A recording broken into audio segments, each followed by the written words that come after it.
3, 2, 1...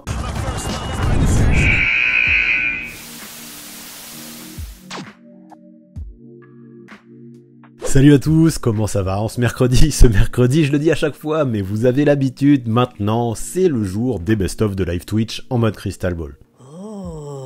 Et aujourd'hui, ça va pas être original parce que je vais parler d'un sujet qui buzz en ce moment, ou plutôt d'un joueur français qui buzz, Victor Wembanyama. Ouais, là franchement, au vu de toute la hype qu'il y a autour de lui, au vu de tout le buzz, au vu de toute la médiatisation, avec tous ces phénomènes qui, en plus de ça, sont amplifiés aujourd'hui, on peut se demander une chose, est-ce que c'est le plus gros prospect all-time en NBA? Et ben pour ça, j'ai comparé à d'autres prospects qui, en leur temps, à leur échelle, ont suscité un max d'attention de la part des médias et de la part des fans. Tout le concept, je vous l'explique après, ça nous permettra d'avoir une réponse en fin de live, alors on ne perd pas plus de temps et c'est parti! Victor Wembanyama est-il le meilleur prospect de l'histoire en NBA?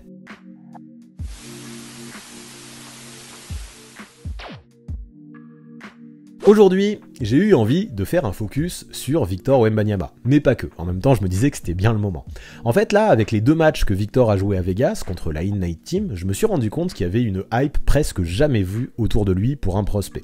Depuis 30 ans que je suis le basket, en fait, je pense que j'ai rarement vu la NBA et même le monde entier autant s'enflammer autour d'un jeune prospect. Du coup, je me suis posé une vraie question, c'est est-il le meilleur prospect de l'histoire? Ou au moins, est-il le plus gros prospect de l'histoire, celui qui provoque le plus de hype? Là, on est à une époque où les réseaux font vite tout exploser, et c'est clairement l'impression qu'on pourrait avoir. Mais maintenant, moi je me dis, est-ce que c'est pas la culture de l'instant qui nous donne cette impression, ou l'époque qui amplifie aussi cette impression? Parce que pour moi, en fait, chaque époque est à remettre dans son contexte, et en vrai, des joueurs qui enthousiasmaient tout le monde avant leur draft, ben, il y en a eu un paquet si on prend du recul. Voilà pourquoi, pour commencer, aujourd'hui, moi je vais vous parler de Victor, je vais vous parler de son profil, je vais pas non plus en faire des tonnes à son sujet, dans la mesure où sur ma chaîne, ou encore celle de Basket Info sur laquelle je bosse, on a déjà abordé plusieurs fois son cas, mais ne vous en faites pas, je lui réserve de toute façon un gros scouting report en mode Airball Project qui aura lieu dans quelques mois. Donc son jeu, on l'abordera avec encore plus de précision dans ce Airball Project, et si vous voulez des détails en attendant, il y a déjà plein de vidéos sur les 2 chaînes que vous pourrez aller voir. N'empêche que bon, ça m'empêche pas aujourd'hui de bien vouloir faire quelques rappels, et surtout, vu que c'est l'objectif, d'étudier la hype qu'il y a à son sujet, c'est l'idée. Mais ensuite, ce qui va être cool, c'est que je ferai la même chose concernant les 6 prospects qui pour moi ont suscité le plus de hype dans toute l'histoire de la NBA en fonction des époques. Là en vrai ça a été dur de faire une liste, rapidement quand j'y ai réfléchi j'ai eu 4-5 noms qui sortaient du lot, qui étaient lock, et déjà ce qu'il faut savoir c'est s'ils n'ont pas été numéro 1 de la draft, je vais pas parler d'eux aujourd'hui, parce que ça voudra dire que leur année de draft il y avait déjà au moins un prospect qui suscitait plus de hype que la même année, donc pour moi ils peuvent pas être dans ceux qui suscitaient le plus de hype de tous les temps, et déjà ça m'a permis de faire un premier tri. Mais quand même, malgré ça, pour l'attribution des dernières places, j'avais une liste qui était assez longue, hein. J'avais encore 5 ou 6 joueurs, et franchement, après tous ceux que j'avais verrouillés, j'ai eu du mal à me décider. Du coup, pour choisir, j'ai pris ceux qui, pour moi, pouvaient présenter les profils les plus intéressants, étaient les plus comparables à celui de Victor, pour essayer de comparer la hype de tous ces joueurs. Donc ne râlez pas, parce que je parle pas d'un tel ou un tel, qui lui aurait été premier choix de draft et qui suscitait plein de hype. Il y a de grandes chances pour que j'y ai pensé moi aussi. C'est juste que j'ai imaginé qu'il y en avait d'autres dans l'histoire, qui pour moi, avant leur draft, suscitaient au moins autant de hype, et dont le profil me paraissait intéressant pour ses comparaisons avec Victor. Donc si je ne parle pas d'un gars, c'est ni un manque de respect envers la hype qu'il suscitait, envers sa carrière universitaire notamment, ni envers tout l'enthousiasme qu'il y avait autour de lui. Mais bref, après, une fois que je vous aurai parlé de Victor, ce sera l'objectif, je vais vous présenter les 6 gars que j'ai choisis, en parlant surtout de comment ils étaient idolâtrés avant leur draft, pour à la fin faire un focus de ce qu'ils ont accompli, et vous demander si selon vous, Victor peut avoir une meilleure carrière que ces joueurs-là. À la fin, l'idée aussi, ce sera de voir si, une fois qu'on aura parlé de tous les prospects, si le français est bien le joueur, ou en tout cas le prospect qui présente le plus de hype de l'histoire. Donc voilà, on va y aller. On commence par la présentation de Wembanyama, Wemby même, comme l'appellent les Américains, et vous allez voir, il y a déjà pas mal de choses à dire. Pour commencer, voici comme prévu, je vais vous faire le profil de Victor. Donc là, ce que je vous ai affiché, c'est ses stats après les 3 matchs de Jeep Elite qu'il a joué cette saison au moment où j'ai préparé ce live.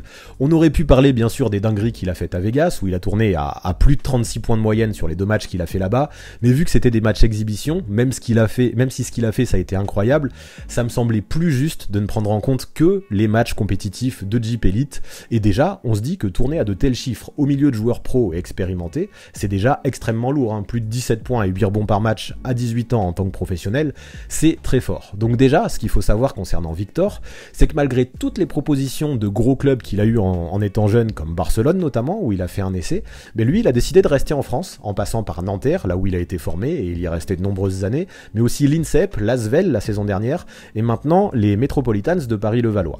Là, faut en être conscient, il a fait ses débuts pro à 15 ans, il y a 3 ans déjà, notamment en jouant en Eurocup dès ses débuts, et ça fait déjà 3, voire même 4 ans, hein, avant ses débuts professionnels, que Victor fait rêver tous les scouts NBA, déjà en raison de ses mensurations hors normes. Il a été mesuré à 2m25 récemment, avec une envergure de 2m43, un truc de dingue, hein, aussi, et même si en vrai, selon ce qui a été démenti, il ferait peut-être 1 ou 2 cm de moins, son envergure, elle a été confirmée. En fait, il suffit de l'observer auprès de joueurs dont on connaît la taille pour se rendre compte tout de même que du 2m24-25 et 2m43 d'envergure, on n'est pas vraiment loin de la réalité.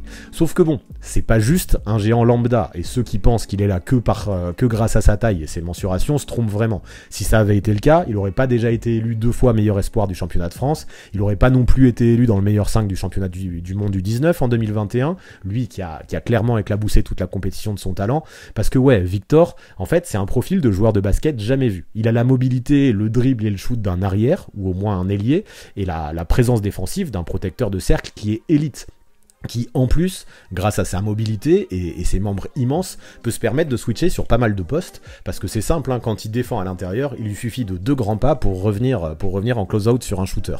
C'est assez impressionnant quand on va le jouer.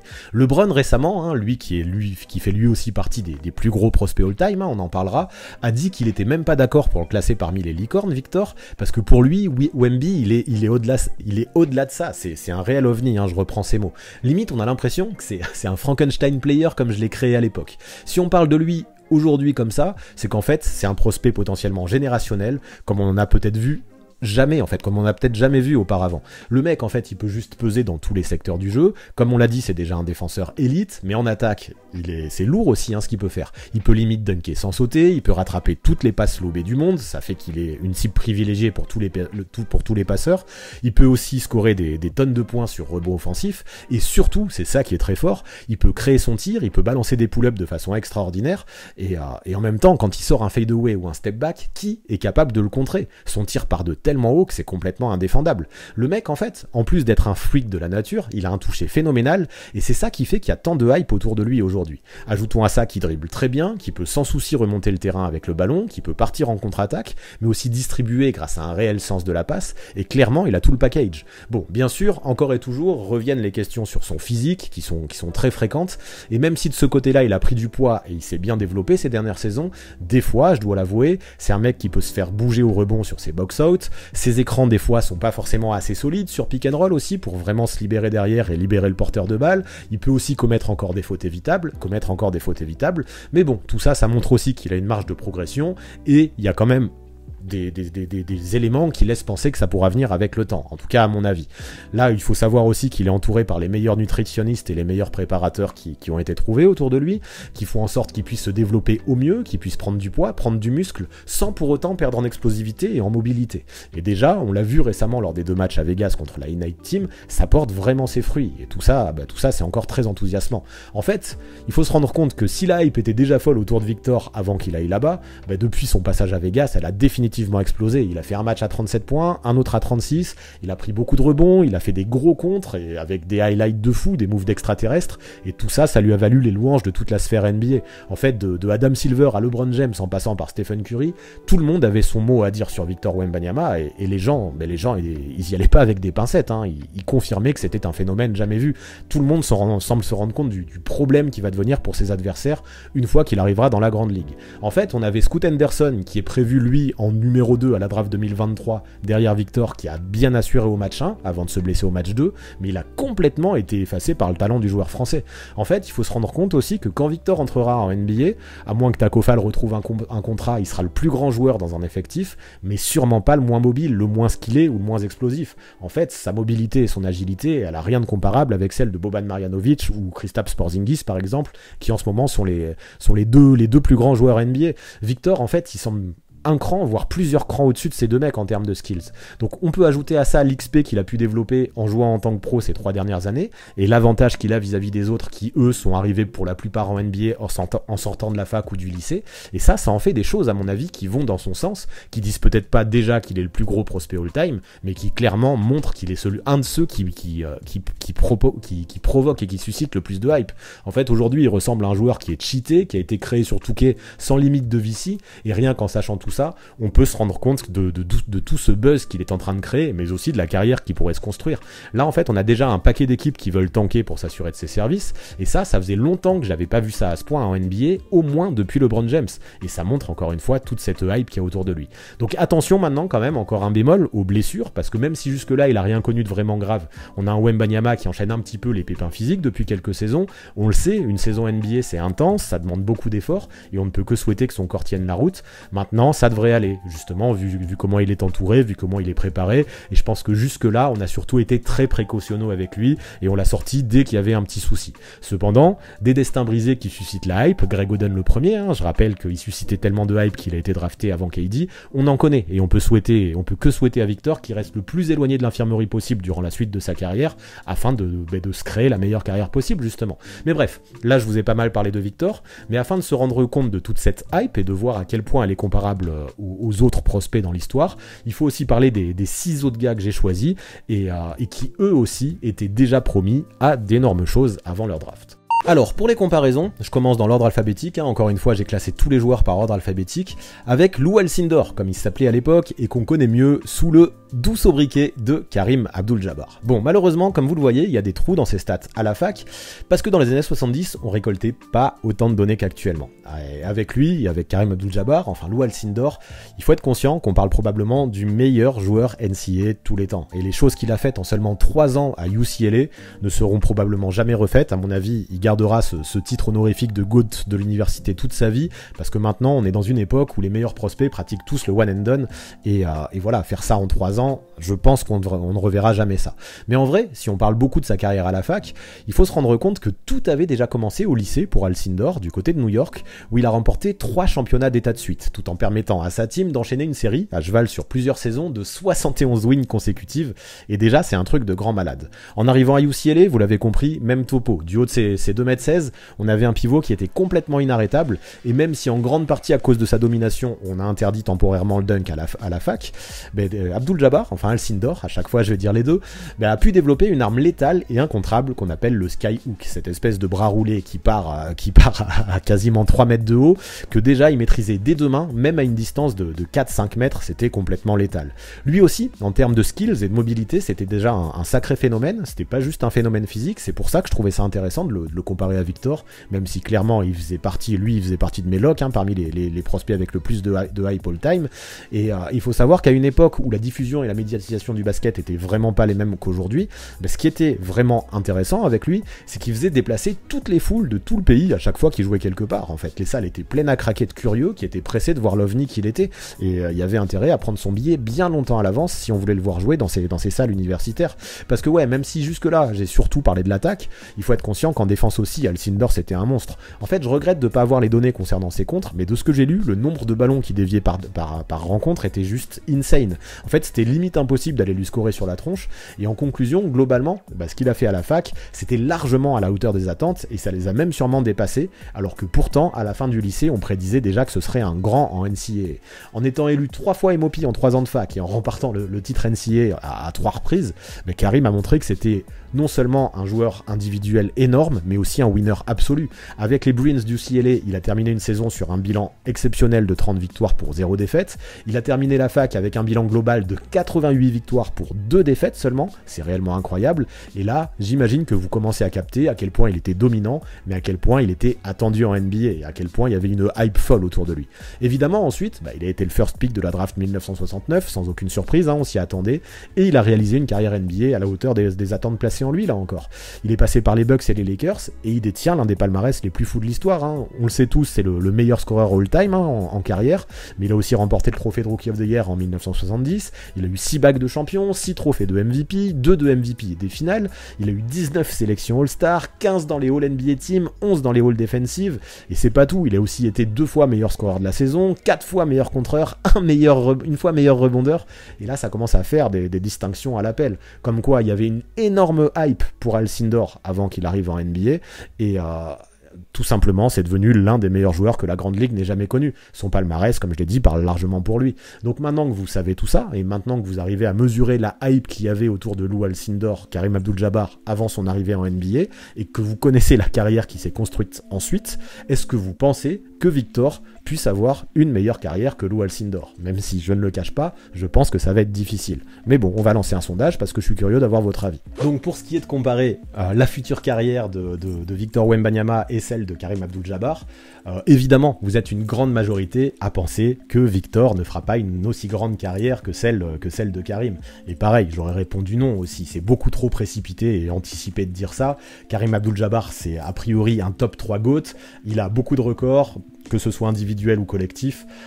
Peut-être que vous êtes quand même 15% à penser que Victor fera une meilleure carrière de celle de Karim Abdul-Jabbar, mais dans ce cas-là, ça veut dire que ça va vraiment devenir un joueur all-time, et c'est ce que je lui souhaite, mais pour moi, il doit encore prouver d'énormes choses avant d'en arriver là. Donc moi aussi, j'aurais répondu non. On verra à la fin ce que vous pensez par contre au niveau de la hype, pour voir si selon vous, Victor, c'est celui qui a la plus grosse hype all-time quand on aura comparé avec tous les joueurs. Quoi qu'il en soit, pour parler de sa carrière, alors qu'il y avait une hype, je dirais jusque-là, à peu près similaire entre Alcindor et Wembanyama avant la draft, et ce sera le cas pour tous les joueurs dont je vais parler aujourd'hui, on va dire à peu près similaire. Vous imaginez pas, en tout cas en majorité, que Wembanyama soit à la hauteur de la carrière de Abdul-Jabbar, et c'est complètement logique, soyons raisonnables un petit peu, même si 15% sont vraiment hypés, et je souhaite pour Victor que ces 15%-là aient raison.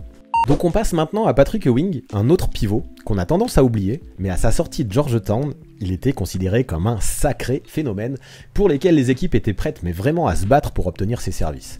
En fait, lui, ce qu'il faut savoir, je vais parler un petit peu, c'est le but de tout ce qui s'est passé avant la NBA, il est né en Jamaïque et il a commencé le basket sur le tard, à seulement 12 ans, alors qu'il connaissait absolument rien à ce sport et qu'à la base, il se destinait plutôt, ou en tout cas il pratiquait le cricket. Ça, c'est pas commun, je l'admets.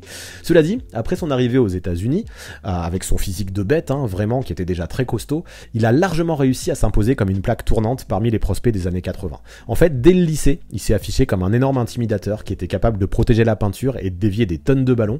Il était déjà très costaud, en plus de mesurer 2m13, il arrivait à bully tous ses adversaires et il donnait l'impression parfois d'avoir genre 4 ans ou 5 ans de plus que les joueurs qu'il affrontait.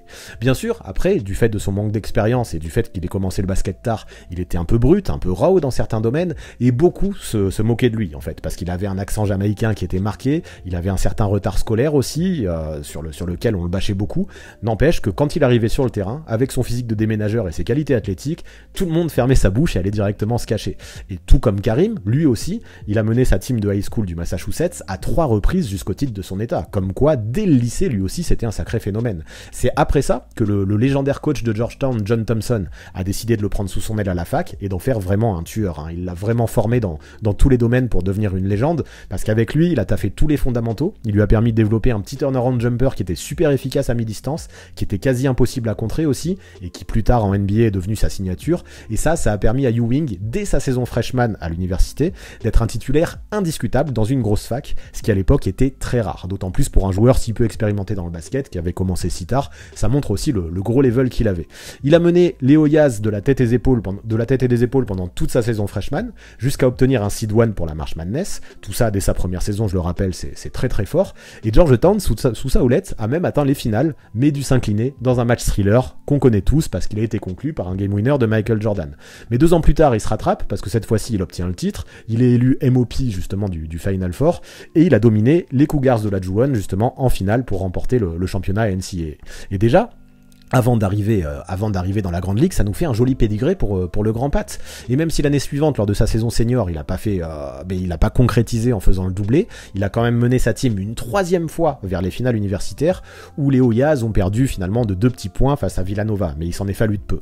Donc encore une fois, en plus de ça, on pouvait rien reprocher à Pat Ewing, qui cette saison-là avait glané toutes les distinctions individuelles qui étaient possibles en NCAA, et qui était vraiment attendu de pied ferme dans la grande ligue. De toute façon, vu à quel point le bonhomme dominait, j'ai envie de dire, on pouvait comprendre qu'il soit autant attendu. Donc en fait, même s'il a obtenu qu'un seul titre en 4 ans, mais sa carrière universitaire, où il est quand même allé 3 fois en finale, mais c'était l'une des plus réussies de l'histoire. Dommage qu'il ait pas plus gagné, mais franchement, c'est fort, c'est déjà très fort, hein, ce qu'il a fait. Il avait une défense qui faisait trembler tous ses adversaires, et en plus de son physique, les petits moves qu'il avait développés se montraient régulièrement complètement inarrêtables. Malgré son manque d'expérience, il a pu acquérir des fondamentaux, mais aussi une fluidité qui était très peu commune à l'époque pour les pivots de son gabarit. Et puis ce qui surprenait, c'était sa patience et son côté imperturbable, hein. Il était toujours poker face, hein, Pat Ewing. On pouvait balancer 2-3 défenseurs sur lui, il s'en foutait, il attendait toujours le bon moment, il absorbait le contact, et il allait scorer comme s'il avait personne en face de lui, il paniquait jamais, il s'en sortait toujours bien, enfin c'était un truc de fou, Pat Ewing à Georgetown. Même si les haters qui venaient nombreux à ses déplacements pour le huer et continuaient à le bâcher justement sur son côté, enfin franchement, ça a l'air méchant, mais certains l'appelaient l'idiot du village, et les gens continuaient à le hate pour ça, à le troller pour ça, et même lui, c'est ça qui était fou, il réagissait jamais, et il continuait à enchaîner perf sur perf, et ça, je trouve que c'était signe d'une force mentale fabuleuse, et ça aussi, ça plaisait aux scouts NBA. Donc il faut noter aussi que l'année où il a été drafté, en 1985, il y a le nouveau système de loterie qui est apparu, et ça, je pense que ça a donné encore plus de hype aux joueurs, parce que tout le monde voulait avoir le maximum de chances d'être l'heureux élu au tirage pour pouvoir se l'accaparer, et ça a contribué à son buzz. En fait, ça faisait déjà 4 ans depuis son arrivée à la fac que toutes les teams NBA n'avaient d'yeux que pour lui, il était déjà considéré comme une future légende, et ensuite, comme attendu, il a été le first pick de la draft 1985, suite à des rumeurs de magouille dont j'ai déjà parlé dans une ancienne vidéo, hein, je reviendrai pas aujourd'hui, mais qui affirment en gros que la NBA a tout fait pour l'envoyer à New York, parce qu'un si gros joueur comme ça, c'était bien en termes de business de l'envoyer dans un gros marché comme les Knicks. Mais bon, aujourd'hui on va pas rentrer dans les théories du complot, on évoque juste des faits, et même si clairement Ewing c'est l'un des meilleurs pivots de l'histoire, c'est un Hall of Famer no-brainer, mais il souffre quand même de jamais avoir été champion, souvent sorti par les Bulls de Michael Jordan. Au final, il a quand même pas à rougir, hein, il a un joli palmarès, il a été Rookie of the Year en 1986, 11 fois All-Star, 7 fois All-NBA, 3 fois All-Defensive, ça manque aussi d'un MVP, donc on n'est pas sur du niveau de Karim Abdul-Jabbar, mais il a mené une carrière très lourde, et maintenant que vous savez ça, j'ai la même question à vous poser, est-ce que vous pensez que Victor Wembanyama, maintenant, par rapport à Patrick Ewing, peut faire une meilleure carrière quand il sera en NBA? Et concernant Patrick Ewing, là vous êtes super enthousiaste, hein, ça veut dire pour la carrière de Victor, parce que Patrick Ewing, même si évidemment comme je le disais, il lui manque un trophée de MVP et des bagues de champion autour des doigts pour faire partir des tout meilleurs joueurs all-time, vous êtes 88% à penser que Victor Wembanyama fera une meilleure carrière que Patrick Ewing. Donc là j'ai plus en tête la place à laquelle je l'avais mis dans mon top 100 all-time, mais il était probablement autour du top 25-30, il fait probablement partie des meilleurs joueurs de l'histoire non titrée, et donc là ça veut dire que vous voyez Victor arriver dans un top 25-30 a priori, et ça c'est balèze, hein, c'est énorme, donc, et vous y croyez grandement. Donc ça montre à quel point la hype est folle, déjà autour de Victor, parce que quand je vois qu'il y a 88% de oui, ça veut dire que vous êtes 88% à penser que Victor est potentiellement un top 30 all-time, et là ça confirme ce que je pensais, la hype autour de Victor est complètement folle. Place bien sûr maintenant à LeBron James, qui a priori à son arrivée en NBA était lui le prospect le plus attendu de l'histoire de la grande ligue. Bon, quand on regarde ses stats, c'est énorme, hein, là, 30,4 points par match, 9,7 rebonds, quasiment 5 passes, comparé à Victor, hein, qu'on a vu avant, ou même Karim ou Patrick Ewing. Mais bon, faut aussi remettre les choses dans leur contexte, parce que ouais, le King, lui, il n'est pas passé par le monde pro comme Victor, ou il n'est pas passé par la fac non plus, comme Alcindor ou Pat Ewing, avant d'arriver dans la grande ligue, et du coup, là, j'ai affiché ses stats de sa saison senior au lycée, à Saint-Vincent-Saint-Marie, où il dominait simplement absolument tout. Il ressemblait déjà à un adulte au milieu d'adolescents, et c'est ce qui explique une telle domination et des stats pareils. Et même s'il n'y a rien de sûr, on peut décemment penser que ces chiffres auraient au moins un poil baissé en NCAA. Pas sûr, hein, comme je le dis, mais quand même, ça c'est assez légendaire comme stat, et je pense que c'est aussi parce qu'il jouait contre des lycéens. Mais bref, c'est pas pour ça que la hype était pas moins folle autour de lui, parce que depuis qu'il est tout gamin, LeBron, il est promis à un avenir de légende en fait. Il a commencé le sport très jeune, et sa génétique déjà laissait penser qu'il allait devenir exceptionnel. Ça, il l'a confirmé à chacune des étapes de sa carrière. Dès qu'il avait 12 ans, en fait, il jouait avec 3 de ses potes qui l'ont suivi ensuite au lycée de Saint-Vincent-Sainte-Maryse, et les mecs étaient très bons ensemble. Ils étaient surnommés le Fab Four, et là-bas, en high school, mené par un LeBron qui a été à 21 points par match pour sa première saison en high school, directement, l'équipe a livré une saison parfaite, 21 victoires pour aucune défaite, pour aller gagner le titre de l'État en Division 3. Et le truc, c'est que chaque année, celui qu'on a vite commencé à surnommer le Chosen One, hein, c'est-à-dire l'élu, il a fait grimper ses stats jusqu'à, c'est ce que je disais, tourner à plus de 30 unités et presque 10 rebonds pour son année senior. Donc l'équipe, grâce à LeBron, faisait complètement le buzz. Saint-Vincent-Saint-Maryse n'avait jamais connu ça, et ils durent même déménager pour faire ses matchs à domicile dans la fac d'Akron, qui était dans le même état, parce qu'ils avaient une plus grande salle de 6000 places pour pouvoir accueillir tous les spectateurs qui voulaient le voir, et pourtant il y en avait beaucoup qui restaient tout de même à la porte parce qu'ils n'étaient pas acceptés, il n'y avait plus assez de place. Donc lui, avec son lycée LeBron, il enchaîne les titres de l'État, et comme Victor ce mois-ci a eu le droit de faire la couverture de Slam, hein, ce qui est très fort pour un prospect international, LeBron, lui, il a fait la couve de Sports Illustrated avec le mot The Chosen One, et c'est le premier lycéen de toute l'histoire à avoir droit d'être en couve d'un magazine hyper connu comme Sports Illustrated.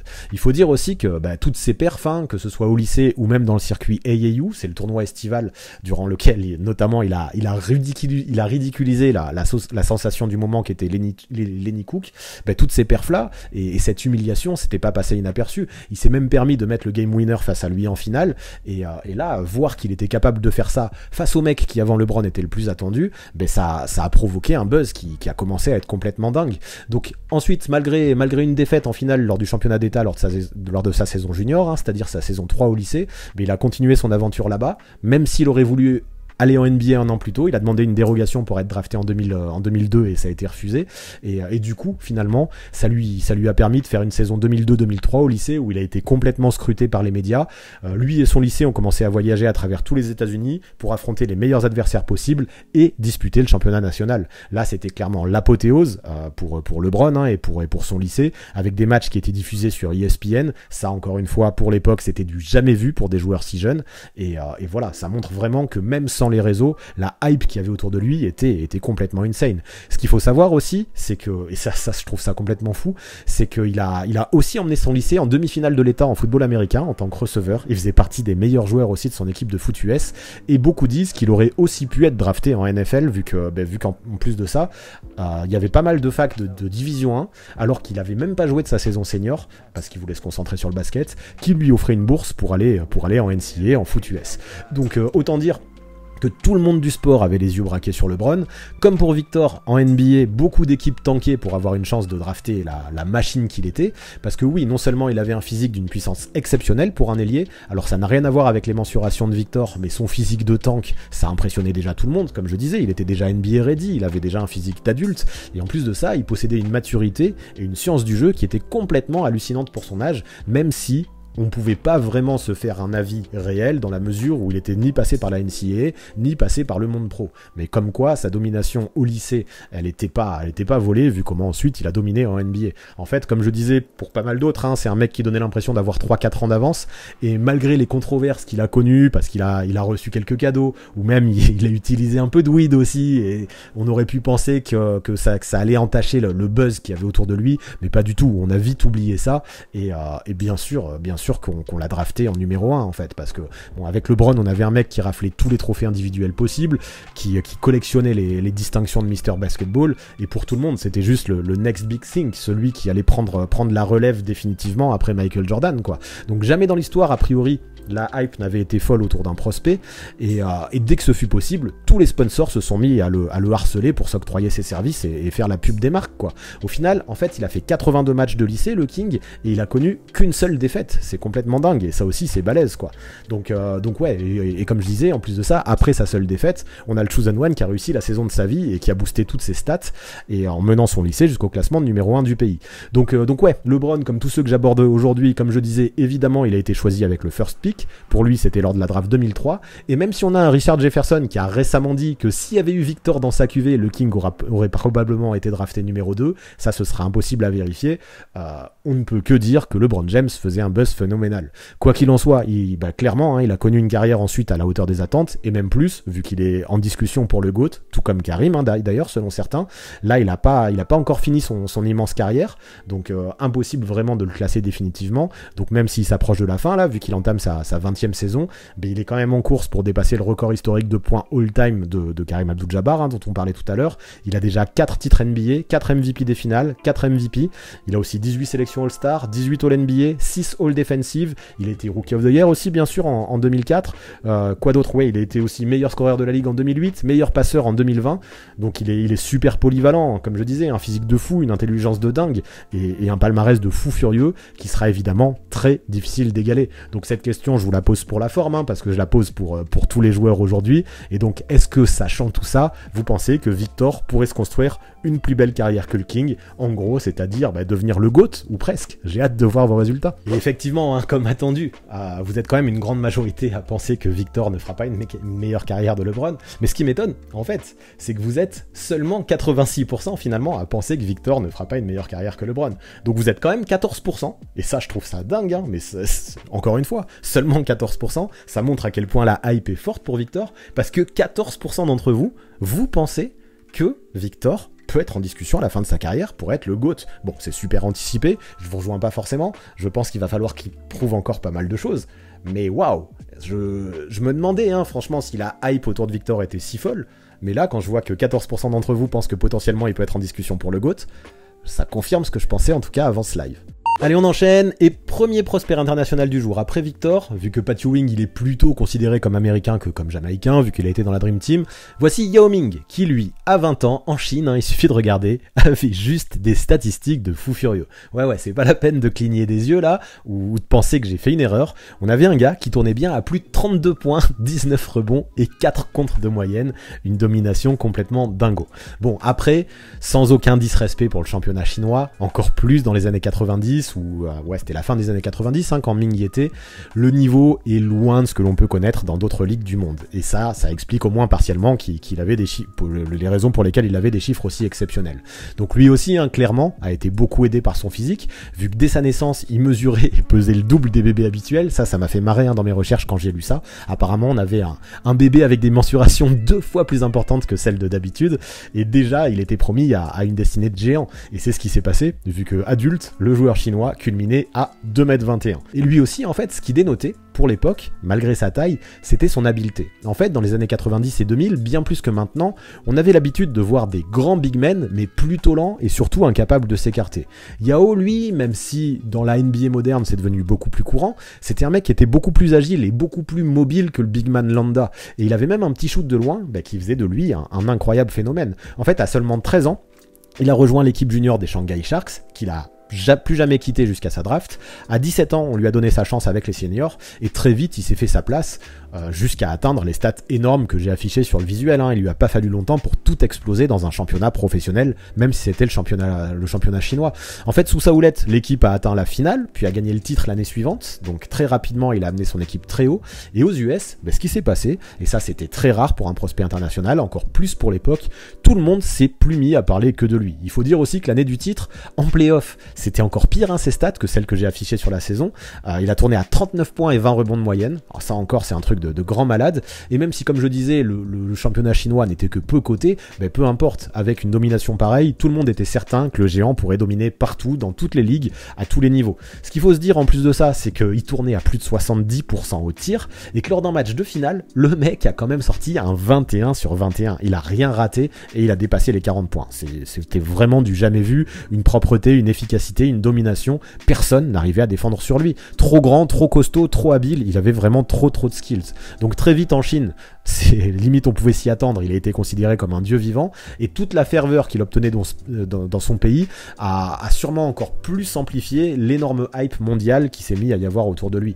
Parce que même si en Chine, il avait déjà tout prouvé, en fait sa réputation elle a très rapidement dépassé les frontières, et partout dans le monde, les gens n'avaient que le nom de Yao à la bouche à l'époque, juste avant sa draft. Parce que non seulement c'était un basketteur qui pourrait changer le jeu de la NBA, comme je disais, c'était un big man déjà unique, hein.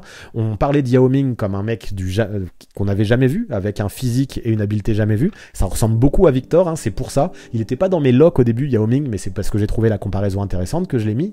Mais en plus, en fait, on l'attendait comme un vrai symbole d'un point de vue business qui allait permettre à la NBA de prendre encore une nouvelle dimension mondiale, et notamment en Asie. Et tout ça, ça faisait qu'on attendait énormément de la part de Yao Ming. Autant dire qu'à même pas 20 ans, le poids des responsabilités qu'il avait sur les épaules était déjà impressionnant. Donc le mec, en plus d'avoir un niveau basket qui était assez exceptionnel, véhiculé en plus de ça, qu'il arrivait à véhiculer à chaque match qu'il pratiquait en Chine, mais il avait la réputation d'un joueur aussi qui était très intelligent, très discipliné. Ça aussi, ça me fait penser à Victor, hein, qui serait facile à coacher et qui du coup avait tout, que ce soit dans le basket et dans la tête, pour devenir une superstar en NBA.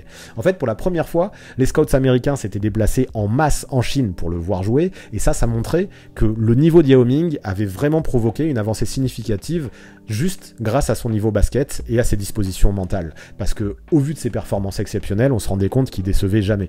Donc sans surprise, avec tout ce buzz, le Chinois est devenu le first pick de la draft 2022, mais malheureusement, lui, il a eu une carrière NBA qui a été ruinée par les blessures. Bon, par contre, la hype qui l'entourait est restée folle tout du long de sa carrière, et il est le seul joueur de l'histoire avec Julius Erving à avoir été titulaire au All-Star Game pendant chacune de ses saisons en NBA, même quand à cause des blessures, il a à peine joué. Ça c'est fou à quel point les Chinois l'ont propulsé vers l'avant. Donc ouais, à chaque All-Star Game, les fans de l'Empire du Milieu continuaient à voter en masse pour lui. Ça confirmait cette énorme hype mondiale qui avait déjà eu avant sa draft autour de lui, mais qui continuait à y avoir quand il était en NBA. Et c'est sûrement la première fois qu'un prospect international avait fait autant de buzz sur toute la planète. Donc après, bien sûr, on aurait pu s'attendre à mieux pour sa carrière, vu toute cette hype qui suscitait. Mais quand même, en plus de ses 8 sélections All-Star, je sais qu'il y a beaucoup de trolls qui disent oui, mais en fait, il a été beaucoup trop mis en avant par les fans chinois, et c'est pour ça qu'il a été autant All-Star. Peut-être, mais à côté de ça, il est quand même Hall of Famer, il est 5 fois All-NBA, et ça, les fans chinois n'y sont pour rien, et ça montre quand même qu'il avait un gros niveau, quoi. Donc même si sa carrière n'aura sûrement pas été à la hauteur de la hype que le géant chinois suscitait avant sa draft, le mec a quand même mis la Chine sur la carte du basket mondial, et ça, c'est très fort. Donc maintenant que vous savez tout ça, hein, on parlera de hype, je le rappelle, en fin de vidéo, en fin de live, mais là pour le moment, moi je vous parle en termes de carrière. Je pense, vu les résultats qu'il y a eu jusque-là, que j'ai une idée des votes. En tout cas, on va voir si ça se confirme. Est-ce que vous pensez que Victor aura une meilleure carrière que celle de Yao Ming? Je lui souhaite en tout cas moins de blessures, hein, à Victor, et une carrière bien plus longue. Et là donc, sans surprise, les sondages confirment un petit peu les tendances depuis le début de ce live. Si vous étiez déjà nombreux à penser que Victor aurait une meilleure carrière des Wings, que Pat Ewing, vous alliez être nombreux encore une fois à penser que Victor aurait une meilleure carrière que Yao Ming, vu que c'est exactement les mêmes stats. Vous êtes 88% à penser que Victor aura une meilleure carrière, en espérant qu'il évite plus les blessures que Yao, et 12% à penser qu'il fera moins bien. Donc encore une fois, une grosse majorité attend Victor plus haut qu'Yao Ming. Même si justement les hypes, je trouve, entre les deux joueurs sont très comparables, et qu'il y a pas mal de choses, hein. J'ai lu pas mal de fois dans le chat, Victor c'est un Yao 2.0 en mode 2022, et c'est vrai qu'il y a un peu de ça. Par contre, vous espérez beaucoup plus de Victor que ce qu'a fait Yao Ming dans sa carrière, et encore une fois, ça confirme, je vais le dire à chaque fois, mais ça confirme toute cette hype qu'il y a autour de Wemby, de Wembanyama. Évoquons désormais ce bon gros Shaquille O'Neal qui lui aussi, hein, comme Yao Ming, vient d'une famille de colosses, et lui aussi, il a rapidement atteint un physique impressionnant, vu qu'en NBA, il atteignait les 2m16 et les 147 kg, un sacré morceau.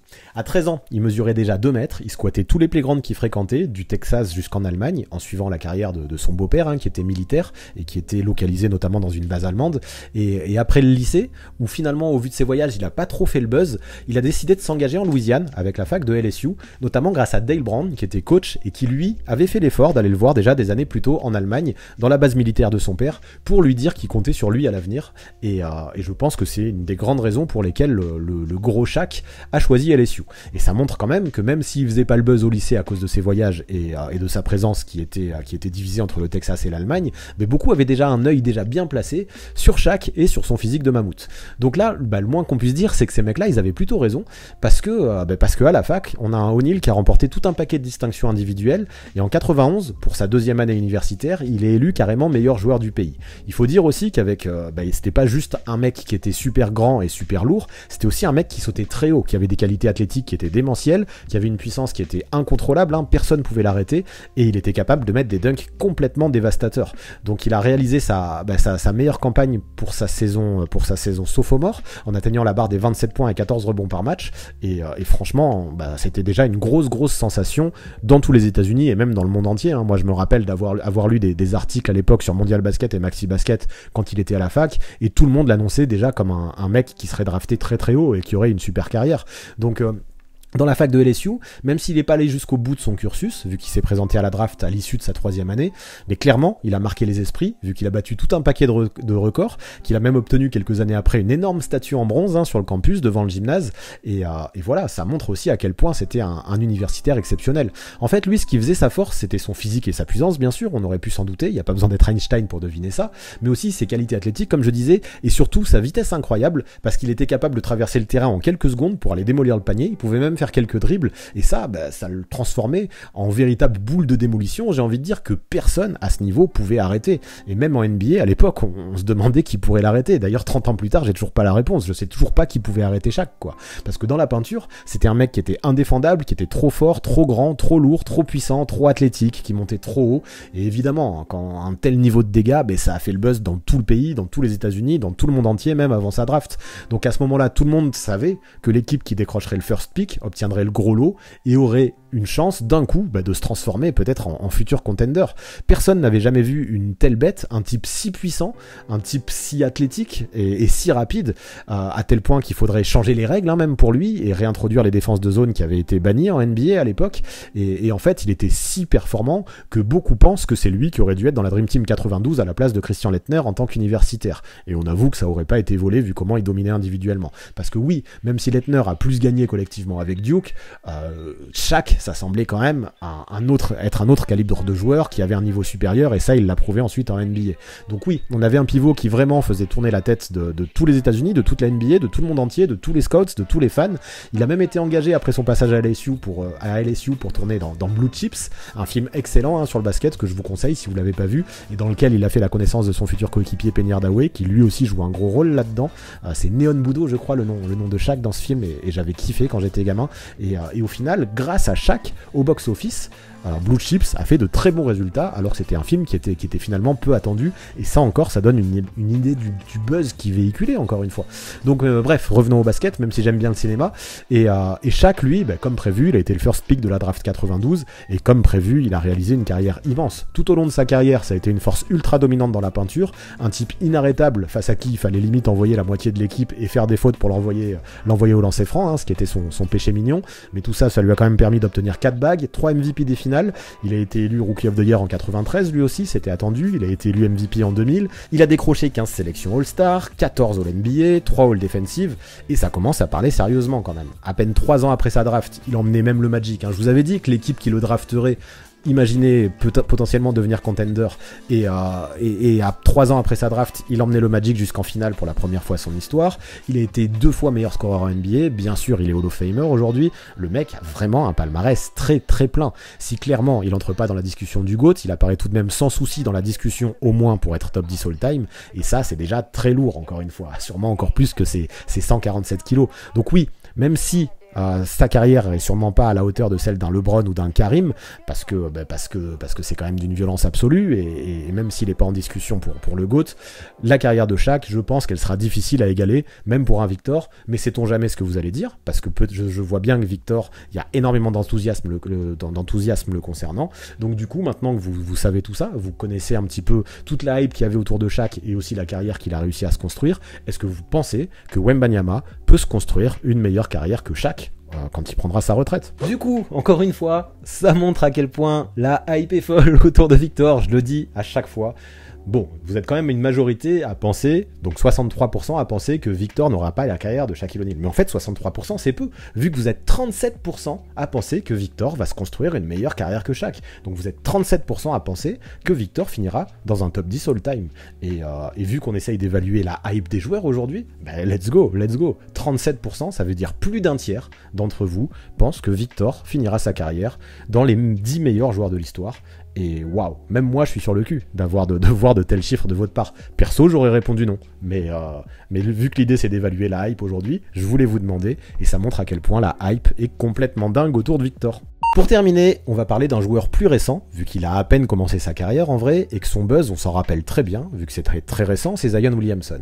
Et forcément, son buzz, moi j'y ai été très sensible, vu que la vidéo que j'avais faite à son sujet, c'est l'une de celles qui m'a permis de faire ma petite place dans le paysage NBA à faire sur YouTube, et qui aujourd'hui encore, je crois, c'est celle qui a le plus de vues. Donc ouais, moi j'ai bien kiffé le buzz autour de Zion. Et c'est vrai qu'on s'en rappelle, hein, en termes de hype, lors de sa seule et unique saison universitaire à Duke, mais Williamson se plaçait sacrément haut, et sur les réseaux, ses highlights faisaient simplement le tour du monde. Lui aussi, il a profité de tout ce que pouvaient véhiculer les réseaux pour encore augmenter sa hype et sa renommée. Donc déjà, il faut savoir qu'au lycée de Spartanburg, il a profité d'une croissance qui était exceptionnelle, où il a pris 16 cm en un an pour découvrir le dunk, et en faire non seulement sa passion, mais aussi une arme de destruction massive. En parallèle, en étant associé à Ja Morant sur le circuit AAU, il cassait tout, et lui aussi, avec des stats de ouf, il a plusieurs fois mené son lycée jusqu'au titre de l'État. Et rapidement, ce mec, avec sa musculature incroyable pour son âge, a fait saliver tout un paquet d'observateurs. Dès sa saison sophomore au lycée, en fait, il était invité à tous les événements, il était inclus dans toutes les sélections possibles, et il raflait des tonnes de distinctions individuelles. Limite, toutes celles qui étaient disponibles, elles étaient pour Zion. Donc déjà, c'est très lourd, mais à partir de sa saison junior, ça a été encore plus lourd, hein, au lycée.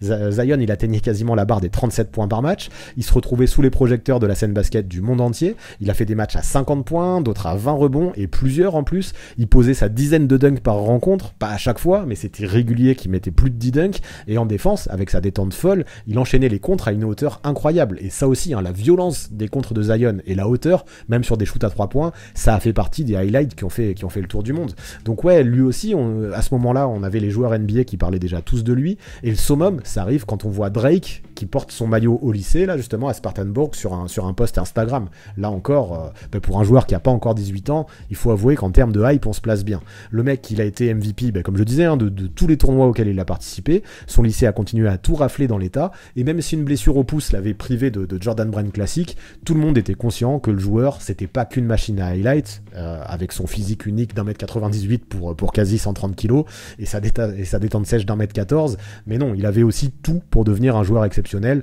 avec un corps et des proportions, là encore, jamais vues auparavant, même si elles n'ont rien à voir avec celles de Victor. Lui aussi, plusieurs de ses matchs, en tout cas les plus importants au lycée, ont été diffusés nationalement. Ça, même si ça avait été déjà fait avec LeBron, ça a encore pris des proportions assez incroyables. Et avant même d'avoir mis un pied en NCAA, à l'époque, c'était déjà une star mondiale. Donc le mec, largement, était au sommet de tous les classements du monde au niveau des lycéens, et son avenir s'annonçait carrément radio. Et donc forcément, quand ensuite il a rejoint les Blue Devils à Duke, l'un des programmes les plus reconnus de l'histoire, avec le génie, le coach légendaire Mike Krzyzewski, tous les projecteurs se sont encore plus tournés sur lui, comme si c'était possible, parce que moi j'avais l'impression que les projecteurs pouvaient pas encore plus se focus sur sa personne. Et en même temps, il y avait que l'embarras du choix, lui, pour lui, au moment de la draft, vu qu'il avait 16 gros programmes universitaires qui lui avaient proposé une bourse, et ça montrait à quel point toutes les facs, mais tout le monde entier, même tous les États-Unis en tout cas, croyaient en lui. Et un petit peu comme LeBron James, lui aussi, même du côté du football américain, alors que lui c'était quand même moins sa spécialité que LeBron, on était capable de lui offrir une bourse, tellement dans la plupart des sports, tout le monde était persuadé qu'avec son physique, il pouvait tout exploser. Donc maintenant on va parler de son arrivée à Duke, où malgré la présence de gros joueurs, hein, dans sa team, comme R.J. Barrett ou comme Cam Reddish, il les a mis complètement dans l'ombre. Les gens, ils voulaient voir jouer les Blue Devils, mais c'était pas pour Barrett ou pour Reddish, c'était pour Zion et personne d'autre. Dès la pré-saison, il a rempli toutes les salles dans lesquelles il jouait, et les perfs en plus de ça ont suivi. Dès son deuxième match, il nous fait un 27 points, 16 rebonds, 6 contre, et je crois qu'il est seulement le deuxième de toute l'histoire de Duke à atteindre de tels chiffres. Lui, il a fait ça dès son deuxième match. Les records et les distinctions continuent à pleuvoir pour lui, et je parle même pas de sa hype et de son buzz sur les réseaux sociaux, avec tous les highlights qui sont partagés et qui sont vus des millions de fois. Et le pire, c'est quand sur un appui, avec sa puissance là, il se blesse au genou après avoir littéralement déchiré sa chaussure Nike, qui juste après a vu le prix de ses actions chuter de plus d'1 milliard. Hein. Alors ça me paraissait dingue, 1 milliard, j'ai vérifié, mais c'est bien ça, et c'est une dinguerie assez incroyable. Ça montre l'impact que le gars, avant même d'arriver en NBA, pouvait avoir pouvait avoir sur l'économie même des plus grandes marques, même sur Nike, quoi. Bon, après, faut le dire, cette blessure au genou a marqué un petit frein dans sa saison, parce qu'il est revenu 2 mois plus tard, mais à son retour, il a recommencé à enchaîner les perfs, comme si de rien n'était. Il nous a fait des matchs à 13 sur 13 au tir, il a mis des game winners, et à nouveau, en NBA, comme un petit peu pour LeBron, comme un petit peu pour Victor cette saison, tout le monde s'est mis à tanker dans l'espoir de le récupérer. Donc là, il y a la March Madness qui a commencé, tout le monde ne faisait que le regarder, à tel point que CBS a même inventé la Zion Cam lors de ses diffusions, une caméra qui, ça c'était fou, encore du jamais vu, qui du début à la fin du match ne filmait que lui, et je crois que ça c'est assez exceptionnel en termes de hype. Et même si Duke a été éliminé lors du Elite 8, c'est-à-dire les quarts de finale, les performances et les highlights qu'il a encore réalisés pendant le tournoi n'ont fait que confirmer l'évidence. Williamson, c'était un futur crack générationnel. Lors de sa première saison, en shootant à 68% en NCAA, je parle, il a fait mieux que n'importe quel freshman de l'histoire. En parallèle, malgré 2 mois de compétition manquée, il a cumulé plus de 500 points, 50 interceptions et 50 contres sur la saison, et il a rejoint Kevin Durant et Anthony Davis dans le cercle très fermé des freshmen qui ont réussi à pondre des stats si complètes pour leur première saison. Excusez du peu, c'était juste un monstre. Donc je crois que vous l'avez compris, sur les 3-4 années avant sa draft, la hype autour de Zion était juste stratosphérique, et plus on s'approchait de l'événement, et plus elle a grimpé. Donc peut-être que si les réseaux avaient existé plus tôt, d'autres auraient pu atteindre une telle médiatisation, mais là, même si certains étaient peut-être plus attendus que lui en NBA, et encore pas sûr, son impact a largement atteint l'échelle mondiale et a largement dépassé la sphère basket. C'est un truc de grand malade, même mon père, qui suit le basket de très loin, mais qui aime le sport, il venait me parler de Zion et de sa chaussure déchirée. Tout le monde entendait parler de ça, même ceux qui n'étaient pas passionnés de NBA, et je trouve que c'est assez proche de ce qu'est en train de vivre Victor actuellement, où là, tout le monde me parle de lui, même les gens qui sont pas passionnés de basket. Donc bien sûr, pour revenir à Zion, après tout ça, il a été le first pick en 2019, il a été drafté par les Pelicans, il y avait même des gens qui faisaient des prières, j'ai lu dans le chat du côté de la Nouvelle-Orléans pour espérer que les Pels aient le premier choix, mais depuis, malheureusement, si on fait le bilan sur sa carrière jusque-là, les blessures ne l'ont pas laissé tranquille. Il a connu une saison rookie qui a été bien trop tronquée, même s'il a fait de grosses stats pendant les quelques matchs qu'il a joué en tant que rookie, ça n'a pas suffi pour prétendre au trophée de Rookie of the Year, mais ensuite, il a été complètement énorme en tant que sophomore, il a tourné à 27 points par match sur 61 matchs, et il a même gagné une sélection All-Star déjà, donc pour le moment c'est déjà immense, mais évidemment on reste un petit peu sur notre faim, vu qu'ensuite c'était la saison dernière, il a fait une campagne complètement blanche, et là alors qu'il s'apprête à disputer enfin une saison en bonne santé, on en attend beaucoup de sa part, et il aura sûrement beaucoup de choses à prouver. Du coup là on connaît pas encore la suite de la carrière de Zion Williamson, on sait pas de quoi ce sera fait, j'en ai aussi parlé dans des vidéos récentes de ce qu'on pouvait attendre de lui, ça reste du what if, il y a de quoi encore être enthousiaste, il y a pas de quoi encore l'enterrer définitivement, mais est-ce qu'à votre avis Victor Wembanyama arrivera à se construire une meilleure carrière que celle que Zion Williamson se construira lui-même dans les années à venir. Alors là, concernant Zion Williamson, c'était encore plus dur, de toute façon, toutes les questions que je vous ai posées. Bien sûr qu'aujourd'hui, c'est impossible de savoir si Victor Wembanyama aura une meilleure carrière que tous les joueurs que j'ai cités précédemment. Mais moi, ça m'amusait, en tout cas ça m'amusait, c'est pas ça, je joue pas avec vous, mais j'aimais bien vous poser cette question pour me donner une idée de son niveau de hype. Et ce que j'ai vu, c'est que forcément, la hype est folle. Et là, ce qu'on voit, c'est soit vous croyez peu en la suite de la carrière de Zion, après ces 3 saisons en NBA, même s'il a joué que peu de matchs, et que sur ces 3 saisons, il en a fait une totalement blanche, mais vous êtes 90% à penser qu'à la fin de sa carrière, Victor Wembanyama aurait réalisé une plus grosse carrière que celle de Zion. Donc soit vous croyez très peu en Zion, mais j'ai des doutes, parce que quand je vois à chaque fois les réactions que vous avez à chaque fois que je parle de lui dans les vidéos, ça montre que vous y croyez encore à Zion, et je pense que effectivement, comme je l'ai dit tout à l'heure, ce serait beaucoup trop tôt pour l'enterrer, mais ça montre surtout que vous croyez fort en Victor Wembanyama. Et moi, à travers ce live, quand j'ai vu les sondages, 90% pensent qu'il aura une meilleure carrière que Zion, 88% pensent qu'il aura une meilleure carrière que Ewing ou que Yao Ming, et 37% pensent qu'il aura même une meilleure carrière que Shaq, 15% une meilleure carrière que Karim Abdul-Jabbar, 14% une meilleure carrière que LeBron. Ça confirme que il y a une hype de fou autour de Victor Wembanyama, et je suis content d'avoir vu ça aujourd'hui. Mais maintenant, il va falloir qu'on réponde à la question du live d'aujourd'hui, en fait. Est-ce que c'est le plus gros prospect all-time ? C'est-à-dire, est-ce que c'est le prospect qui, avant sa draft, a suscité le plus de hype ? Épilogue.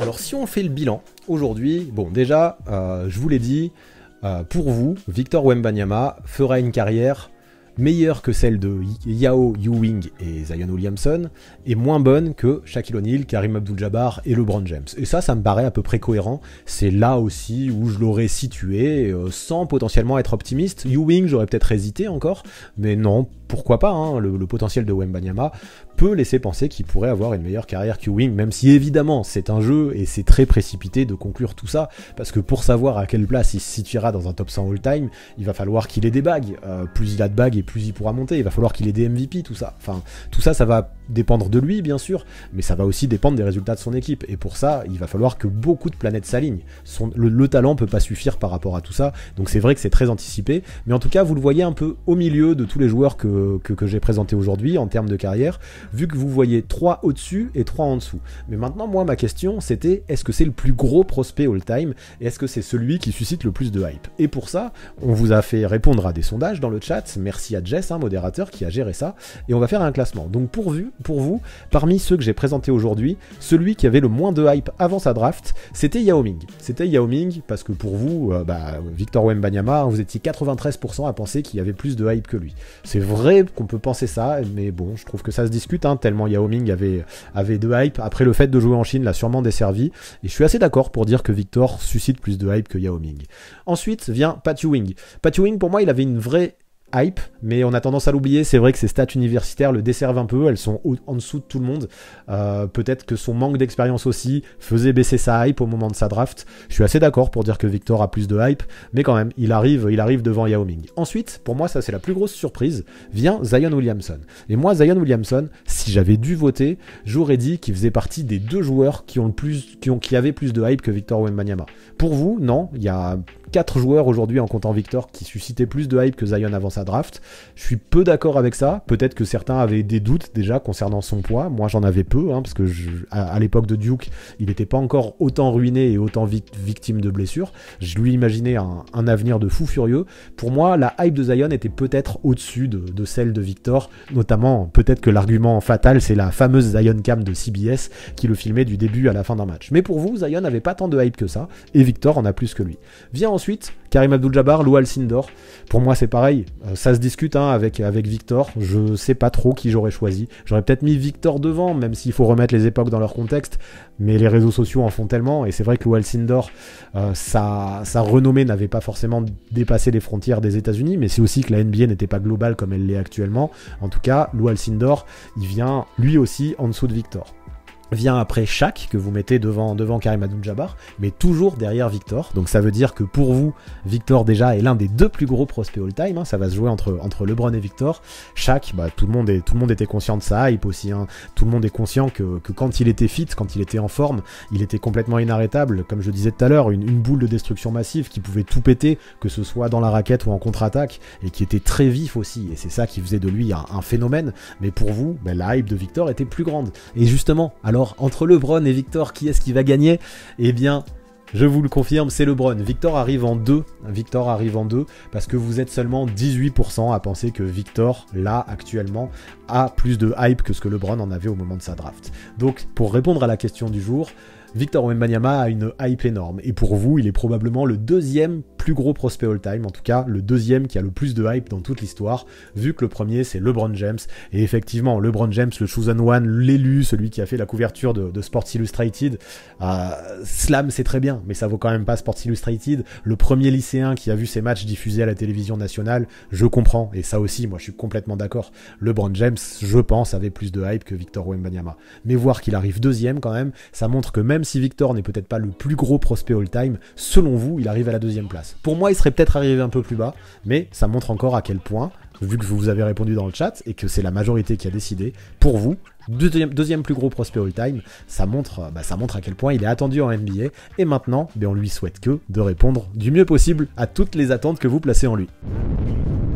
Voilà pour ce qui est de Victor Wembanyama et des autres plus gros prospects all-time, voilà pour ce qui est de ce nouveau Crystal Ball. Qu'est-ce que vous en pensez, vous? Est-ce que vous imaginez qu'en termes de buzz et de médiatisation, Victor Wembanyama est le plus gros prospect all-time, et quid de sa carrière? Quelle carrière va-t-il avoir? Et comment la situeriez-vous par rapport aux autres mecs que j'ai abordés aujourd'hui? Dites-moi tout ça en commentaire, bien sûr. Comme d'habitude, ça m'intéresse à fond, vous le savez, de connaître vos tendances. Et pour finir, vous connaissez les bails, on s'abonne à la chaîne, on active la cloche pour recevoir les notifications, on lâche un maximum de pouces bleus et on rédige ses meilleurs commentaires. Big up en tout cas à tous ceux qui sont restés jusque là dans la vidéo, c'est super important pour le référencement, la mise en avant et le watch time sur YouTube, et merci à tous ceux qui continuent à soutenir sur Twitch et sur Tipeee. Et si vous aussi vous voulez rejoindre cette team de cracks, vous savez quoi faire, toutes les infos seront dans la description. À très vite.